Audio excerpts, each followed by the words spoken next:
Hello everyone and welcome back. This is the fifth episode of JavaScript Fundamentals, and in this one we will be covering the indispensable feature of programming, functions.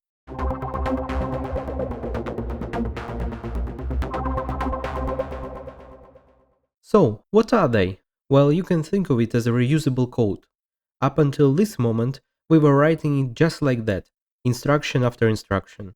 But what if there is some set of commands, some functionality that we need to use more than once? It would be quite impractical to rewrite basically the same code over and over again. Instead, we can write it once, put it inside function, and then call this function whenever we need it. So, how do we create one? Well, there are a few different ways, but let's start from the easiest one, function definitions. The syntax looks like this. You start with a keyword function, then you give it a name, and then you have parentheses inside which you define parameters your function accepts. They will hold the values you pass to the function when you call it.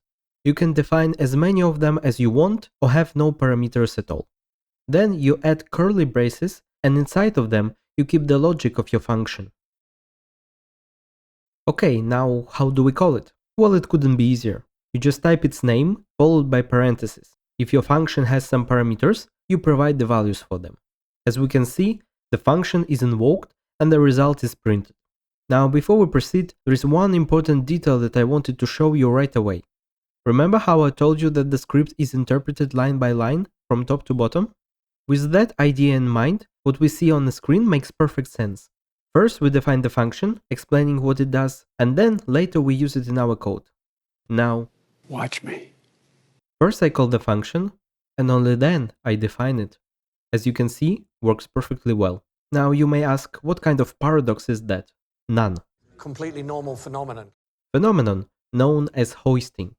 You see, before JavaScript engine starts executing any code, it quickly goes through the entire script, checking for function definitions and variable declarations. When they are found, under the hood they are moved to the top of their scope. So in reality, when I call the function, JavaScript already knows what it is and executes it without any problems. As I've just mentioned, this is also happening with variables. However, there are more technical nuances to that. It is important to remember that only variable declarations are hoisted, meaning that if I try to use some variable before it's created and assign some value, the variable will exist, but the value bind to it will be assigned only at the line where I actually do it. Before that, the value of such variable will be undefined. However, it is true only for vars. In case of let and const, they are sent to temporal dead zone.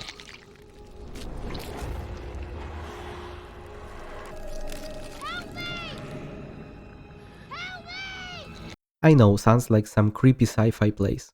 Basically, because hoisting is such a fundamental part of JavaScript, it cannot be simply turned off. Because of that, a workaround had to be created. So, let and const are hoisted as well, but unlike var, which is assigned undefined, they don't get assigned anything. Hence the error, resulting in situations where they behave as if they are not hoisted at all. All of that not exactly beginner's level topic, but we had to cover it in order to get our head around what we're gonna see later in this video. Now let's also take a quick peek at function scope. Similar concept to what we saw in previous episode. Functions have their own scope, so variable defined inside one is available only within that function. Now one thing I forgot to mention in a previous video is that things defined at the outer scope are accessible in inner one. So for example, variable defined in global scope is visible within function. But let's focus on function itself, specifically its parameters. In our case, there are two of them. So we call this function with two values we want to sum up, and the result is printed out. But out of curiosity, what happens if we give it just one value? Now, if the function expects some parameters, but you don't provide them, then inside the function they will be undefined. None that you can see here is the whole topic of its own. But long story short, it is a special value that is returned when math doesn't work. So what can we do about it? Well, we can provide the missing value if we made a mistake, but if we left it out intentionally, for example, we don't want to add anything to the first argument, we can specify a default value for our parameter. All we need to do is to add equal sign followed by value. Now when our function is invoked, if value for the parameter is not provided, instead of being set to undefined, it will use default value that we specified. Now let's take a look at the situation of the opposite nature, where instead of lacking values, we have too many of them. Our function has two parameters. If we provide more, extra values will be simply ignored. To solve this issue, we can use so-called rest parameter, which is basically an array that will contain all values you pass to the function. To add it, we simply type 3 dots followed by name of our choosing. Then we can iterate over this array of arguments and in our case, sum them up.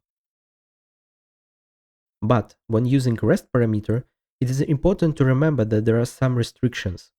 Function can have only one rest parameter. It must be the last one, and it cannot have a default value. Now, as you can see at this moment, result is simply printed out to the console. But what if we need to use it later in our code? To cover this kind of situations, we can use return keyword, followed by whatever we plan to return. So now, when invoked, our function returns the result. We can store it inside variable for later use, or we can use it directly in any expression. For example, here we invoke function right inside console log. The function is executed, returns the result, and the result is concatenated with string.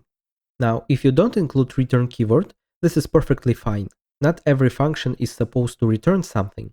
Just be aware that even without it, under the hood your function will still spit out undefined. But if we do want to include this keyword, let's ask ourselves, what can we return? Well, anything really. We can return values, variables, we can return expressions. For example, in our case, I can remove unnecessary step of storing result inside variable and simply write return a plus b. As you can see, works perfectly well. Because first, the expression is getting evaluated, and only then its result is returned. Now, it is also important to mention that return makes an interpreter exit the function. It means that whatever code you have below return keyword is meaningless, since it's never gonna be executed. That's why return is usually the last statement inside the function. However, it's not always the case. For example, you can have return inside if statement. In this case, depending on the situation, you might or might not enter it, so code below such if statement has all chances to be executed. For example, let's say that we have a function which is supposed to check if provided array has at least one element of type string. So we accept an array and start iterating over it. Inside we check if current element is string. If it is, then we have the answer. There is no need to check the remaining elements. So we can type return true. And as we remember, return keyword forces the interpreter to quit the function. So we immediately exit the loop and the function itself. And finally, at the very bottom, we add return false, meaning that if we have reached this line, we didn't find any string during for loop iteration. Let's also add console log inside for loop just to see what elements were processed. Now let's invoke this function, and as we can see, as soon as string was detected, we exit the function with true value in our pockets. It's also worth mentioning that you can use so-called blank return, which is just return followed by semicolon. In reality, under the hood, it returns undefined, but usually it is used as means to exit the function if something is not right. Let's say that we have a simple function which is supposed to greet a user. Now, if everything is alright, we simply print out hello followed by user's full name. So let's define some user and pass it as an argument to this function. As we can see, the name is printed out, all according to plan. But if there is some issue with data integrity and user for whatever reason has no full name, we get hello undefined. If we want to fix it, we can add if statement which will check if full name exists. If it doesn't, we print out error message and use blank return to exit the function. To show people human business, we can even use console.error instead of console.log, which will actually display the message as an error. I'm super serial. As you can see, the error message is printed instead of hello undefined, which is simply never reached. Okay, now before we continue, I would like to briefly touch one more concept that is used relatively rarely, but it is still important to have at least a basic understanding of it. I'm talking about recursion. Recursive function is a function that is calling itself. Yeah, it is possible. Now, as an example, we can implement factorial. Factorial is a product of all positive integers less than it times that integer. So, for example, factorial of 3 is 1 times 2 times 3. So, let's create a function with one parameter. Now, let's think about it. what should we return? If someone wants to get factorial of 5, for example, we can return 1 times 2 times 3 and so on up to 5. But since in multiplication the order of operations is irrelevant, we can as well return 5 times 4 times 3 all the way down to 1. Now if we look at this part, 4 times 3 times 2 times 1, we can notice that this is basically factorial of 4. So factorial of 5 is really just 5 multiplied by factorial of 4. And as you have probably noticed, this pattern repeats itself all the way down. All the way down. All the way down. So we can return n times factorial of n minus 1. As we remember, first the expression must be evaluated and only then return will spit out the result. So in our case, factorial of 5 has to wait for the result of factorial of 4, which itself will have to wait for factorial of 3, and so on. Now it's all good, but you already noticed the issue, didn't you? It's raw. We never stop. We keep calling factorial even when we reach negative numbers. That's why recursion always consists of two parts: recursive case and base case. Here we already have our recursive case. Now let's add the base. To achieve this, we will use if statement in which we will say that if n is equal to 0, return 1, because factorial of 0 is 1. Why? It's the law! Actually, there is a really good and simple explanation. I will leave a link to the video in the description. Now we have our stop condition, and if we invoke the function, we get the correct value back. But there is still an issue. It's still raw! You see, as the rule of thumb, you should never expect people to provide the correct input. You trust me. With every cell in my body. In our case, we have no check for negative values, meaning that if someone provides a value smaller than 0 from the very start, we never enter the base case and spiral back into negative infinity again. And this is the perfect opportunity to highlight that you have to be careful with recursions. I didn't mention it before, because as a beginner you don't need to know that, but there is such thing in programming as memory management. Whenever you create a variable or a function, your computer needs to allocate some resources, some memory in order to store it while your program is running. In JavaScript, just like in many other high-level programming languages, this process is automated. You can just write your code, and unless it is notoriously bad and inefficient, you will never encounter any problems. But with the recursion, you can relatively easily start facing these issues. You see, in memory management, the most widespread technique is to divide memory in two regions, stack and heap. They deserve their own video. But without going into technical details, what you need to know about them is that A. They store different types of data. B. Stack, which is used to store things like local variables and function calls, is smaller than the heap, which is used to store bigger things like objects. When we call a function, a certain amount of memory is allocated on a stack, and this memory is not released until the function finishes the execution. And if the function invokes another function inside of it, it has to wait for the inner one to finish first. So in our case, since we use the recursion, we'll keep adding function calls to the stack until we reach the base case. Usually it's not the problem, but in extreme cases, it can lead to the situation where we have not reached the base case, but there is no more space in stack anymore. This is called stack overflow, the phenomenon that inspired the name of the holiest programming website. So, if you don't want to end up with your stack being overflowed, you better watch out.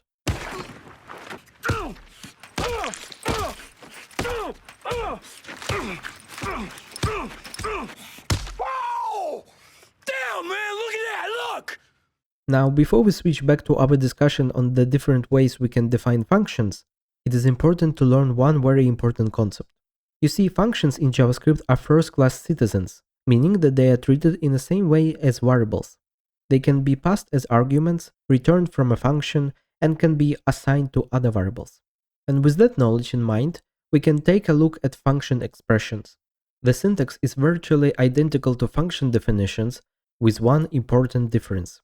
Function expressions can be, and usually are, anonymous. Let me give you an example. Here we create a variable and assign the function to it. Now this variable holds a reference to this function. We can easily check it by printing out its value. Now we can call this function by typing variable name followed by parentheses. As I've mentioned, function expression can have a name, but it's rather rarely used, mainly if function is recursive and needs to call itself.